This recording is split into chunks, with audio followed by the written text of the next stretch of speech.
तो तुम लोग ने पूछ रहे थे पहले वहाँ पे सब कुछ कैसा था एंड ऑल सब। हाँ, मैं बताता हूँ ना। शायद इसी बहाने मैं अपने अतीत का बेहतर सामना कर सकूँगा।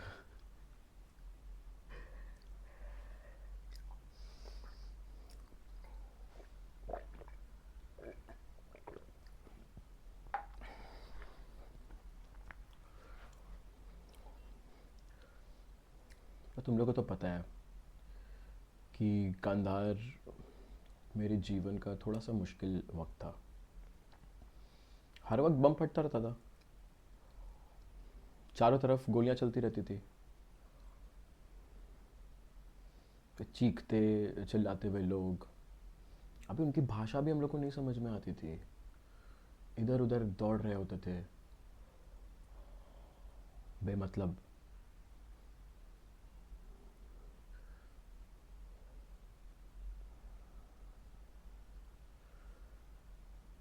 तो एक दिन हम लोग एक पूरा शहर तहस नहस करके वहाँ से गुजर रहे थे, हर रोज़ की तरह। तो गुजरते गुजरते रास्ते में अ, एक 4 साल की बच्ची,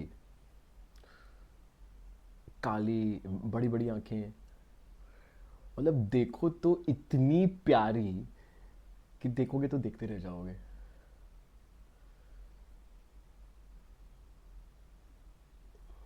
हम लोगों ने बमबारी करके जिसको पूरा खंडर बना दिया था, उस पर वो खड़ी थी, अकेले, असहाय। उसको नहीं समझ में आ रहा था कि उसको क्या करना चाहिए। दौड़ना चाहिए, रोना चाहिए, चीखना चाहिए, चिल्लाना चाहिए।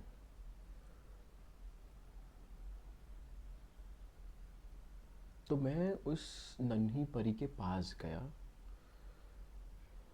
मैंने अपने घुटने टेके और उसकी गहरी आंखों में मैंने अपना अपनी आंखें डालकर मैंने उसको बोला कि हाय,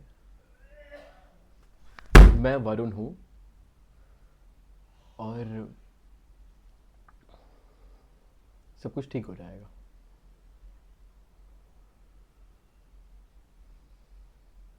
जब तक मैं ज़िंदा हूँ ना, तब तक मैं नहीं भूल सकता कैसे उसकी उसकी आंखों से एक आंसू टपक कर उसके गाल को भिगोते हुए पूरा चला गया।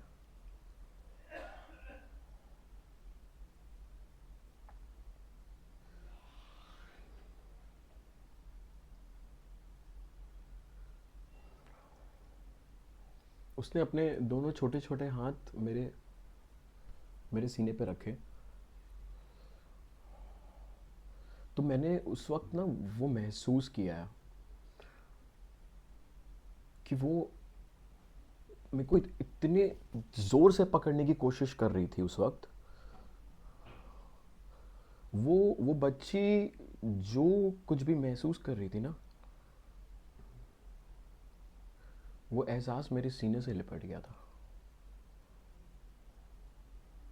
मैं उसकी मदद तो नहीं कर पा रहा था ऑब्वियसली, लेकिन मैं उसके दर्द को महसूस ज़रूर कर पा रहा था।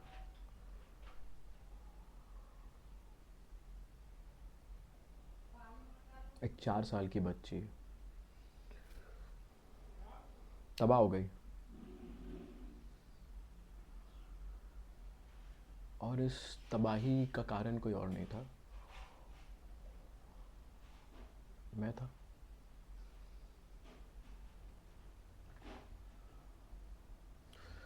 जब वो बच्ची मेरे गले से लगी हुई थी ना, तो मैंने नीचे की ओर देखा। नीचे मलबा था, जो सब हमने किया था। तो मलबे से एक हाथ ऊपर आ रहा था।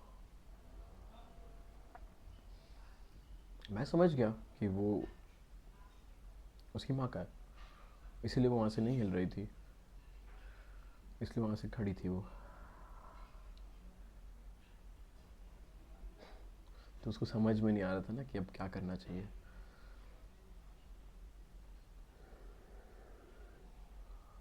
बेबरता और बेबसी मेरे को बीमार कर दिया बहुत ज़्यादा।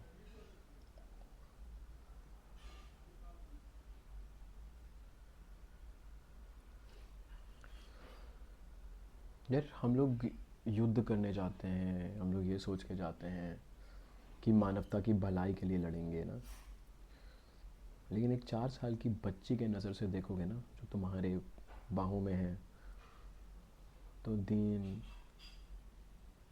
दुनिया देश सब कुछ बेमतलब सा लगने लगता है।